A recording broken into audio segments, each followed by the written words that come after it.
Lui, il n'est pas protégé. Il peut donc jouer avec son club dès ce week-end en top 14. C'est Alexandre Roumat, le petit nouveau du 15 de France, qui est avec nous en direct sur Sud Radio. Bonsoir Alexandre. Bonsoir. Merci d'être avec nous en direct. C'était donc la 49e minute samedi lorsque tu as pénétré sur la pelouse de Murrayfield. On imagine qu'il y a eu quand même un petit frisson intérieur. Ouais, forcément, un frisson assez incroyable. C'est vrai que je m'attendais pas à rentrer aussi rapidement, mais voilà, c'était une atmosphère assez incroyable. Je crois que Murrayfield par rapport à ça est juste magique. Il y avait beaucoup de Français, donc c'était un moment que j'attendais depuis quelques temps et qui a été vraiment très bon pour ma part. Yoann Huget, pour Alexandre Roumat, peut-être une petite question. Vous en souvenez-vous de cette première pour vous? Forcément, c'est marquant. Non, c'est très marquant parce que c'est un stade assez mythique et les supporters sont vraiment pas chauvin, mais il respecte, très respectueux et il laisse très bons souvenirs. Donc Alexandre, par rapport à déjà félicitations pour ta première sélection. On sait que t'as une grande histoire avec l'équipe de France, mais est-ce qu'il y a toujours le papa d'Alexandre, Olivier, a été un grand seconde ligne, un grand international fin des années 80 jusqu'à la fin des années 90, avec notamment une 3e place à la Coupe du Monde 95. Tout à fait.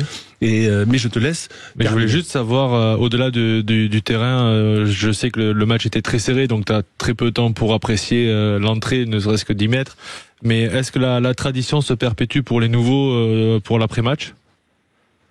Ouais, la tradition s'est bien perpétuée. J'ai eu un retour difficile à l'hôtel le samedi soir. Et pour la petite anecdote, je m'étais dit avant le match le matin que ça pourrait être drôle de mettre un kilt en hommage à nos Écossais si voilà, on avait une issue favorable à la fin du match et pour ma première. Et il se trouve que notre entraîneur des avants, William Servat, s'est gentiment joué en moi pour porter le kilt durant toute la soirée. Donc en plus de m'être fait un peu arrosé, on va dire, pour utiliser le terme, secoué, voilà, j'avais un kilt pour la soirée, donc c'était assez sympa. La classe. On aura des vidéos ou des photos, bien sûr, non? Ouais. Alors après, moi j'étais pas trop dans un état d'utiliser mon téléphone, mais tu demanderas à toutes les personnes que tu connais dans le groupe s'ils ont des photos et je pense qu'il doit y en avoir. Ouais.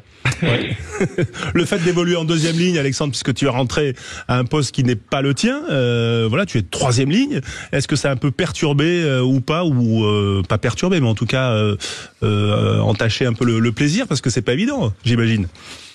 Non, entacher le plaisir, sûrement pas. Je crois que ce genre d'opportunité, quand elle se présente face à toi, on m'aurait dit t'attaques à l'aile, même si je vais pas très vite, je pense que j'y serais allé en courant, mais non. Sur les ballons hauts, ça peut être pas mal, Alexandre, à l'aile. Ouais, non, mais tout ça pour dire que c'est vrai que quand le staff est venu me voir assez tôt en début de semaine, ça m'a surpris. C'est pas quelque chose auquel je m'étais forcément préparé, mais après directement j'ai travaillé, j'ai tourné à ce poste durant la semaine, notamment par rapport à la phase de mêlée qui est, on va dire, le grand changement ou le changement par rapport aux autres tâches du 3e ligne. Et puis après ça s'est fait assez naturellement et j'ai essayé de jouer comme je joue d'habitude, peu importe entre guillemets le numéro que j'avais dans le dos. Et voilà, et d'essayer d'aider au maximum mon pilier gauche quand je suis rentré. Voilà, parce que c'était à gauche numéro 4. Au numéro 4, voilà. Ton père, c'était plutôt le numéro 5. C'est quand même un beau clin d'œil d'évoluer en 2e ligne pour sa première quand on est le fils d'un ancien grand 2e ligne. C'était fait exprès, je pense. Hein. Ouais, c'est Fabien qui a fait un petit clin d'œil à ton papa. Ouais, sans doute, faudra lui demander, mais oui, encore une fois, pour la petite anecdote, quand papa est rentré, sa première sélection, il l'a fait comme adolescent, il n'est pas rentré. La deuxième, quand il rentre, il portait aussi le numéro 20 et en 2e ligne. Donc voilà, si on peut y voir un petit signe, c'est sûr. Parce que tu me contredis si jamais je dis des bêtises, mais il me semble que tu n'avais jamais joué au poste de 2e ligne. En tout cas, tu n'as jamais démarré un match en 2e ligne en top 14, on est d'accord? Non, j'avais juste dépanné sur des fins de match ou sur des périodes où il y a des cartons jaunes pendant le match. Mais c'est vrai que c'est quelque chose que je n'avais, du moins en professionnel, jamais fait, ouais. Et normalement, bon, on pensait tous que ça allait être plutôt Charles Olivon qui allait occuper ce poste, parce que ça lui était déjà arrivé. Mais on t'a découvert là, voilà, où tu étais sur cette dernière action, cet essai qui n'a pas été accordé aux Écossais. Voilà, on a vu la chaussure de Moefana, la main de Tuilagi. Où tu étais? Il me semble que sur un ou deux racks avant, j'étais dans la zone de plaquage et je me relève pour circuler dans le sens, et au moment où je dépasse, on va dire, le rack, c'est le moment où ils aplatissent, et je t'avoue que sur le moment, je pensais qu'on avait perdu parce qu'il avait, entre guillemets, traversé l'embut. Après, est-ce qu'il y avait la main d'un des Français, ça je sais pas, et ça vous êtes mieux placé pour le juger, mais voilà, donc j'étais acteur, mais sur cette phase précise, plutôt spectateur. Philippe Spanghero est avec nous. Salut Philippe. Peut-être une petite question pour Alexandre, voilà, qui a vécu ses premières heures en bleu ce week-end. Ah, on n'entend pas bien. Non, pas de question, mais juste des félicitations, parce que... Vous m'entendez bien là? Ouais, si, c'est bon. Allô? C'est bon? Oui, donc pas de questions, mais des félicitations, parce que c'est vrai que on voit particulièrement au stade en ce moment beaucoup de fils d'eux, comme on dit. Et c'est vrai que malgré tout, je lisais une info intéressante, c'est le 17e Alexandre fils d'eux à porter le maillot de l'équipe de France, malgré tous ceux qui jouent aujourd'hui au plus haut niveau. Et c'est dire la performance. Et puis même si on a été critique en tant qu'observateur sur quelques sujets par rapport à la prestation, ben ça reste une deuxième victoire en Écosse en 10 ans, malgré des générations qui se sont succédées avec beaucoup de talent. Donc il faut saluer la performance. Pour une première sélection, je pense que c'est quand même un beau souvenir. Ouais, clairement. Ouais. Les critiques, Alexandre, tu les comprends? Les critiques un peu sur le... Bon, il y a la victoire, elle est belle et puis elle est importante dans ce contexte, mais sur le jeu et sur un peu les difficultés actuelles et le manque un peu d'animation offensive, est-ce que tu les comprends? De toute manière, peu importe ce qui se passe dans n'importe quelle équipe, il y aura toujours des critiques et des jugements. Donc,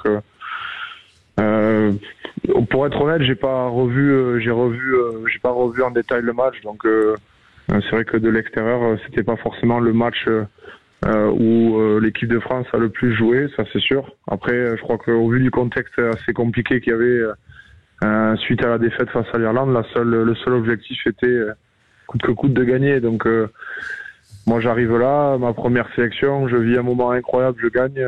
J'ai envie de vous dire, je retiens uniquement le souvenir, le moment et la victoire. Et je pense que voilà, il y aura d'autres matchs pour que l'équipe de France exprime au maximum son talent et entre guillemets moins des critiques de l'extérieur. Johan. Non, mais il a raison Alexandre, c'est que c'est sa première sélection, il est focalisé un peu sur lui, il faut qu'il soit un peu égoïste et qu'il prenne ça, qu'il croque ce tournoi, parce qu'il va faire le tournoi et j'espère qu'il va le finir.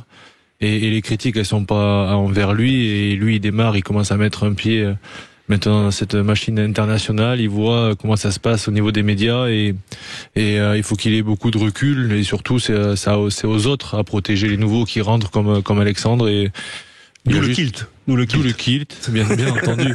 Mais en tout cas, juste profite de ces moments-là un peu comme un nouveau-né, et prends tout ce qu'il y a à apprendre. Après, les critiques, ça fait partie du jeu quand on joue en équipe de France, et il faut relativiser. Maintenant, il faut se mettre vite au diapason, parce que sinon ça peut gâcher des bons moments, comme une victoire, même si elle est rare, mais il faut l'apprécier quand même. Juste Alexandre, est-ce que tu as senti quand même une différence de rythme entre sur la demi-heure que tu as joué, 35 minutes, puisque ça a été on l'a vu, il était oxy au bout de 10 minutes. Non, est-ce qu'il y a une vraie différence, parce que tu joues au plus haut niveau avec le Stade Toulousain, qui a roulé sur tout le monde en Champions Cup dernièrement. Est-ce que tu as senti réellement une différence?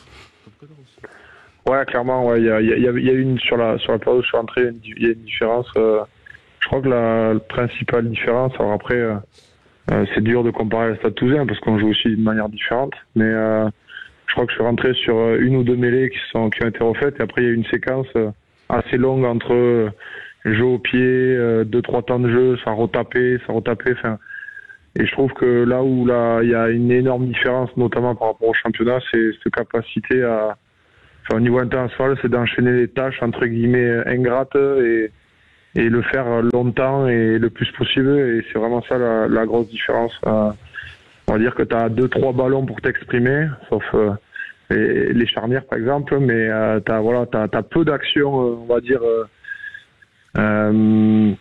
où tu peux briller, mais tout ce que tu dois faire, tu dois le faire parfaitement à haute intensité. La moindre erreur, tu la payes cher, à l'image de ce dernier ballon qui peut nous coûter cher, alors que je crois que sur les dernières séquences défensives, on était plutôt en place et on aurait dû les contenir sur les 50 et garder récupérer le ballon et finir le match sur ça, quoi.